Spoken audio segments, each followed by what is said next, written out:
ताल क्या है? एक समय का पूरा चक्र को हम ताल कहते हैं, जो कि 6 मात्रा का एक पूरा चक्र हो गया तो दादरा हो गया, 7 मात्रा का पूरा चक्र हो गया तो रूपक हो गया या तेवरा हो गया। अब उसमें छंद भी मायने रखता है। उन चक्रों में जब आप उसके अंदर जाएंगे तो छंद प्रधानता भी दिखता है, पर सामान्य अर्थ में अगर ताल को देखा जाए तो एक समय का एक चक्र है, एक पहिया है जिसमें मात्राएं निर्धारित है। 6, 7, 8, 9, 9:30, 10 विभिन्न हो सकता है मात्रा। 16 मात्रा की ताल 3 ताल, 14 मात्रा की ताल आड़ा 4 ताल, या दीपचंदी या धमार, 12 मात्रा की चौताल, 11 मात्रा का रुद्र ताल, झप ताल 10 मात्रे का।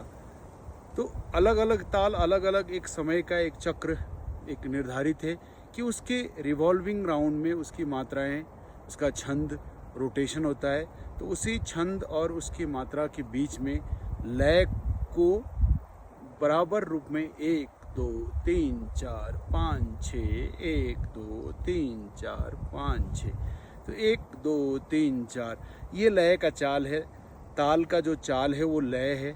उस लय के दृष्टि से वो चल के अपनी संपूर्ण रूप से गति पूरा करके फिर पुनः एक से फिर चक्र को पूरा करता है। जैसे साल में 365 दिन के बाद हमारा कैलेंडर चेंज होता है, तो वैसे ही मात्राएं फिर एक पे आ जाता है। हम 365 दिन करने के बाद फिर 1 जनवरी आ गया, या हमारा चैत्र शुक्ल प्रतिपदा आ गया। तो हर एक रोटेशन के बाद वो कंप्लीट रोटेशन होता है। चाहे हम दिन के रोटेशन कर लें 24 घंटे का जो रोटेशन है, या सप्ताह का रोटेशन कर लें, रविवार से लेकर शनिवार तक का रोटेशन हो गया, या महीने का रोटेशन कर लें 1 से 30 या 1 से 29 या 1 से 28, 1 से 31, या साल का रोटेशन कर लें। तो हर चीज़ का एक चक्र है। उस चक्र को संगीत के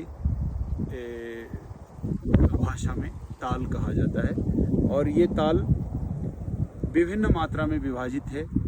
28 मात्रा, 32 मात्रा के भी ताल हैं, 6 मात्रे का 4 मात्रे के भी ताल हैं। तो विभिन्न गायन शैली, विभिन्न संगीत परंपरा में अलग अलग दृष्टि से सबके ताल निर्धारित हैं। अब हम 3 ताल अगर के उदाहरण के लिए बात करें, 3 ताल अगर बजा के 12 मात्रा में ख़त्म करके फिर 3 ताल कहेंगे तो नहीं होगा वो, क्योंकि उसका स्थान 16 मात्रा पे निर्धारित है। तो 16 मात्रा कंप्लीट होगा तो फिर एक आएगा, 1 से 16, 1 से 16, 1 से 16। तो ये संगीत के दृष्टिकोण से ताल है। इसमें ताल गायन के साथ भी चलता है, ताल परकशन इंस्ट्रूमेंट के साथ भी चलता है, लय गायन के साथ भी है, लय वाद्य यंत्रों के साथ भी है।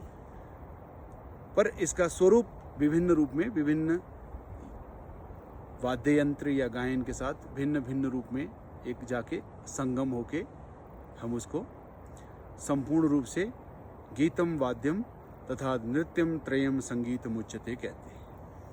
नमस्कार।